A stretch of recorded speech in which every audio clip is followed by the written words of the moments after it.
welcome back.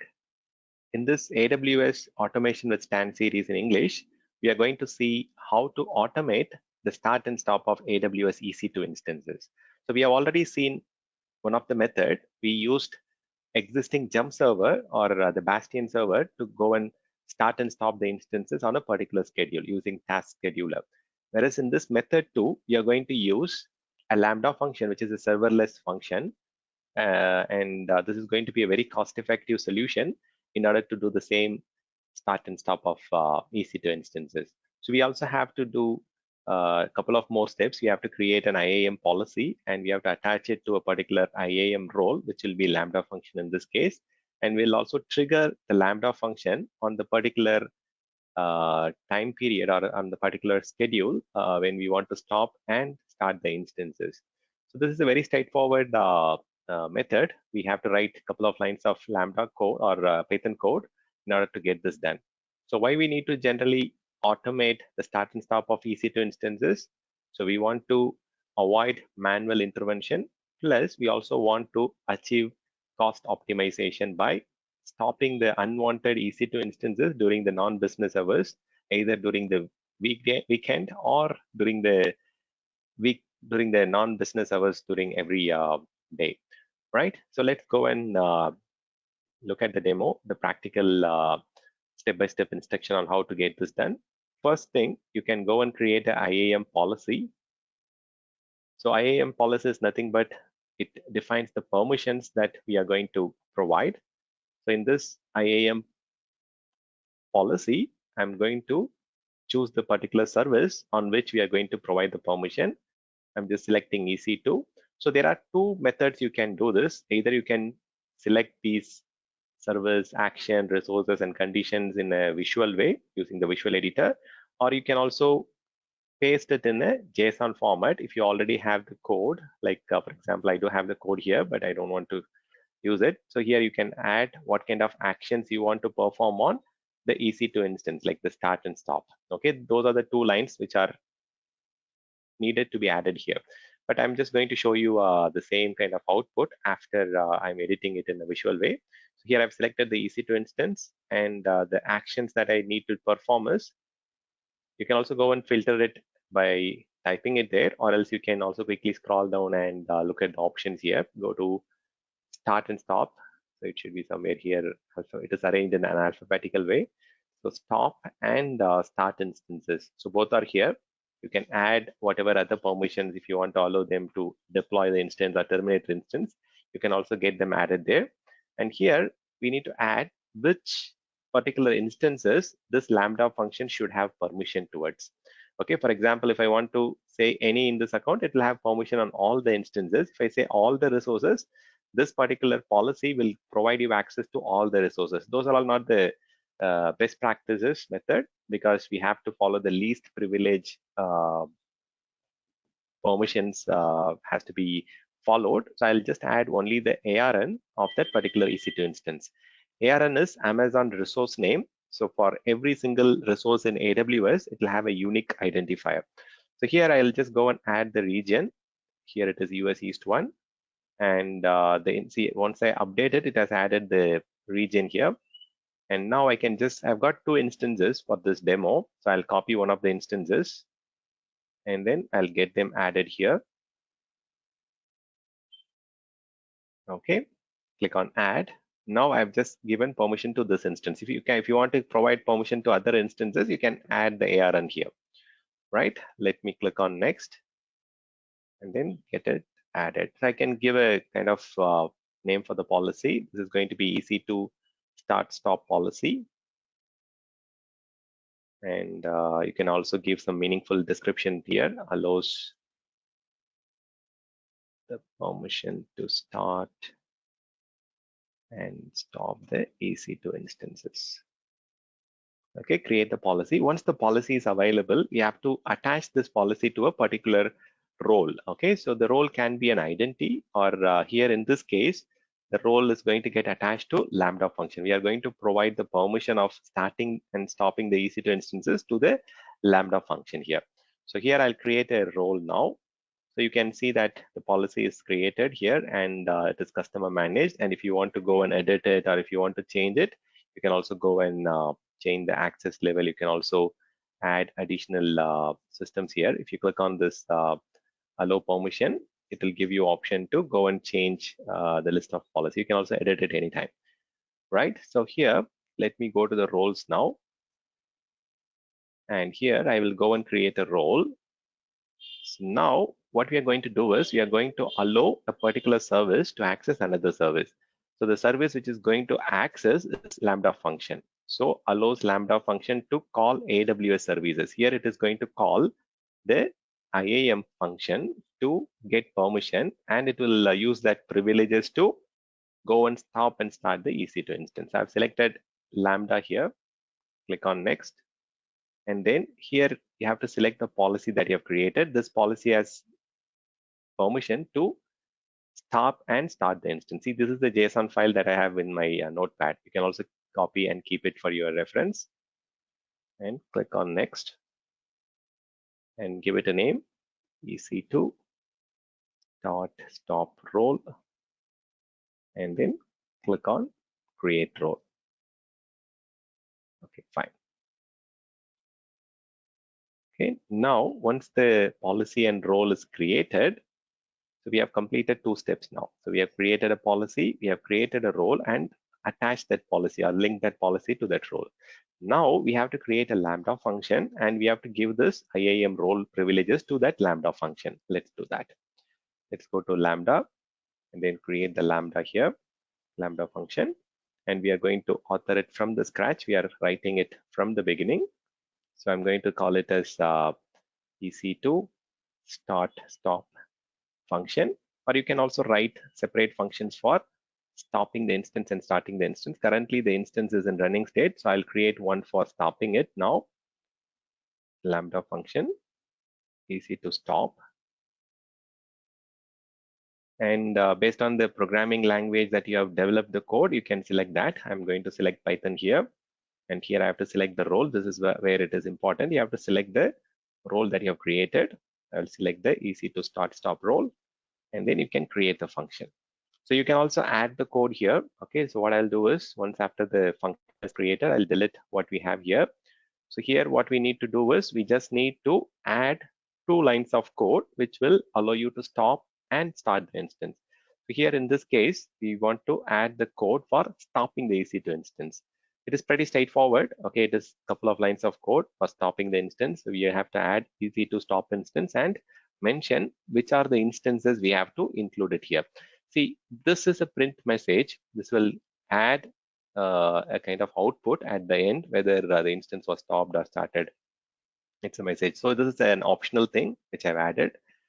So it just needs to have only few instructions. One is like we need to import the Boto3 as we discussed in method 1, and we have to select the region and we have to add the instances. Now this code will not work. The reason is we have added the instance where we don't have permission.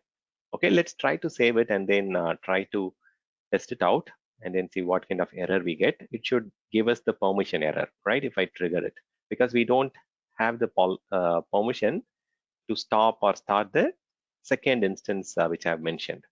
Okay, let me save this and let me test it now.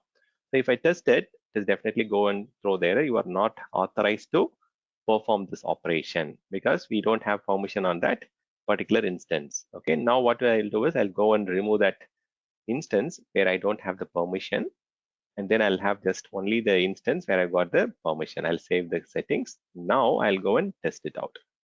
So now this time I think it should work without any issues. So see, the test is successful, and you can see the message stopped your EC2 instance successfully, and it has provided the instance ID detail.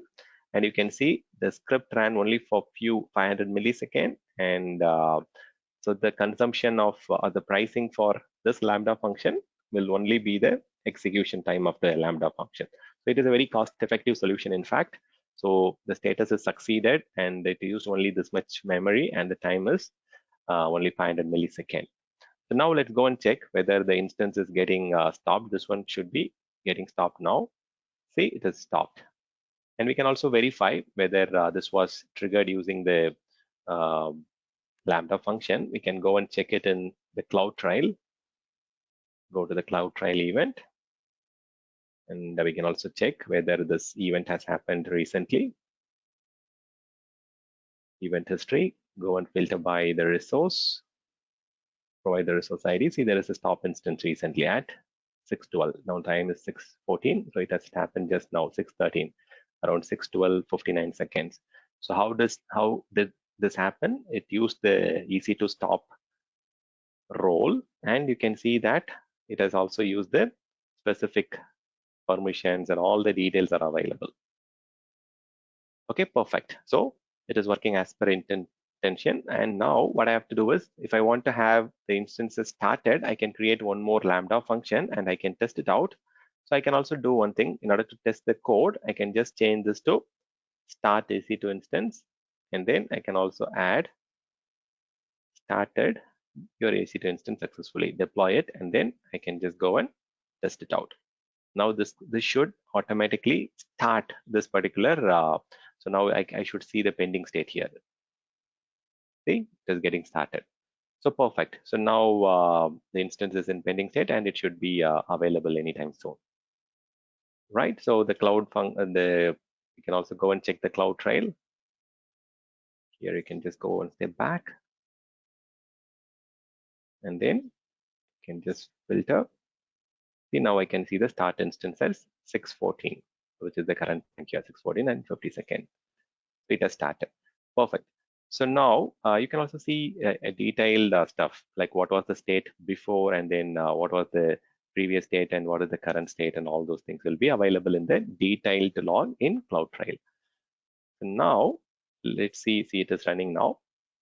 And what I'm going to show you now is how to automate it using a particular trigger. So you can use the Lambda function to do these things, either part of a particular trigger. For example, if there is a system going down, if there is an alert coming towards the Lambda function can run and start and stop the instance. Similarly, you can also schedule the start and stop of your EC2 instance at a particular time.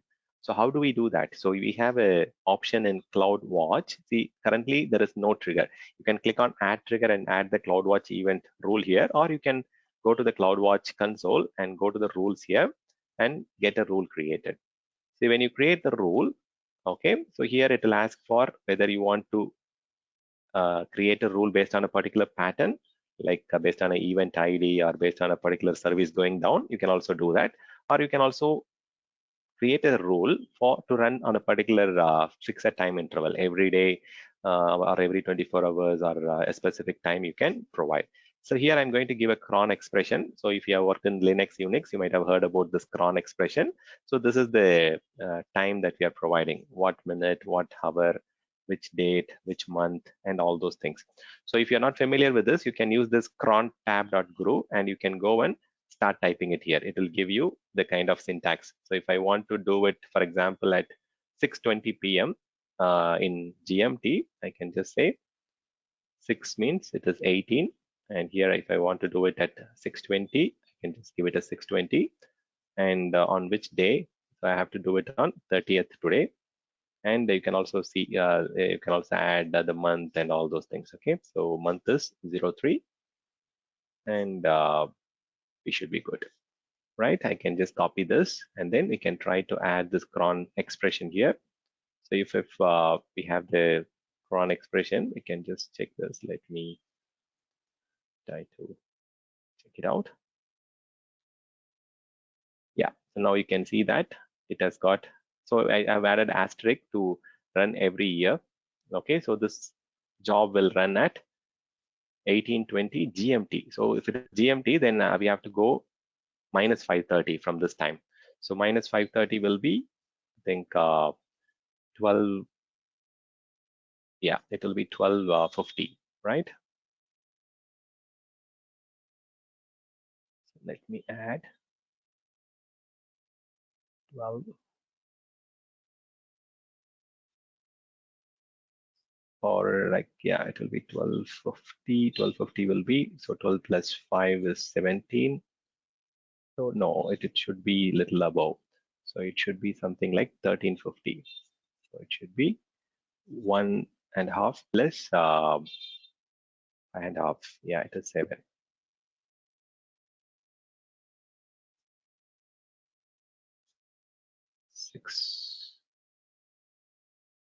6:20 p.m. in GMT. So it is 11:50 p.m.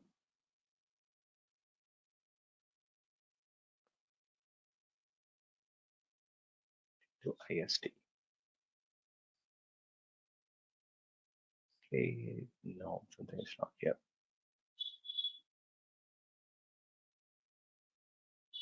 Let's do one thing. Let me just go here and then update it. So currently the script will run at 1350, which is so if you add 530 on this one, so it will be like 620. I think we are good here. Okay, let me try to add the target. Let me select the Lambda function and configure it.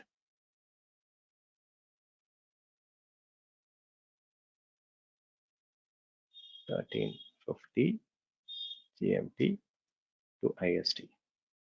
Yeah, it is 720. Okay, then in that case, it should be 1250. Sorry. I'll just go back and then change it to 1250. So we are already 620 here. I'll just make it as 1251. So it will be 621. Okay, let me configure the rule and then give it a kind of EC2 rule. EC2 start rule, something like that. So currently the Lambda function has been written to what? It is configured to start the instance. Currently the instance is in already running state. So what I will do is I'll just change this to stop, and then I'll also add a message that says message is fine. Okay, so you can leave it. You can just save this. So I can change this CloudWatch event to run at 6:22. So which is like 12:52 plus 5:30 will be 6:22. Configure the alert and create the rule. Now in a minute's time, this rule should run. So we can also go and check inside the rule. Currently, it is showing the next trigger is at 12:52 Greenwich Mean Time and on 30th of March 2023. So if this particular event is complete, it will show you what has got executed.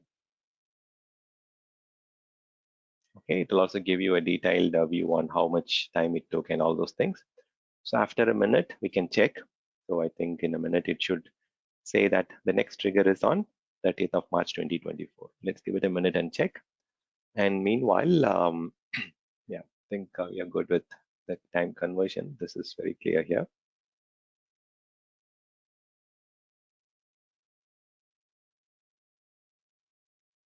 Okay, let's refresh and then see. Okay, it is still 6:21 here. So we have got 1 more minute left. And automatically this Lambda function, now if I go to the top, you can see if I refresh it here, you should start seeing the link, the trigger. See, there will be a trigger that is connected to the CloudWatch event. The CloudWatch event is now linked to the EC2 stop. So now I can just see the details also here, what time the cron job is configured and all those things. Okay, so it is going to invoke this URL and it is going to run the trigger. Okay, let's wait for the action to complete. So now the time is 6:22 and the instance is still running, and I can just refresh it. See, it is stopped. Perfect. So now we can also go and check the CloudWatch or CloudTrail event to quickly verify whether the CloudWatch event trigger was the one which triggered that. Refresh it. Perfect. See, you can see that the trigger has happened just now, and I think so. Okay. So let's see. So it is top, right? Okay, fine. So here I think it is still coming up.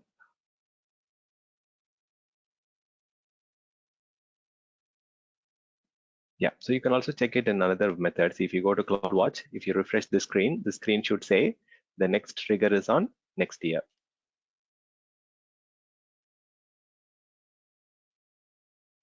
Yeah, perfect. So you can see the next trigger is on next year. So that means the other trigger has already run. You can also go and check the metrics and the event log.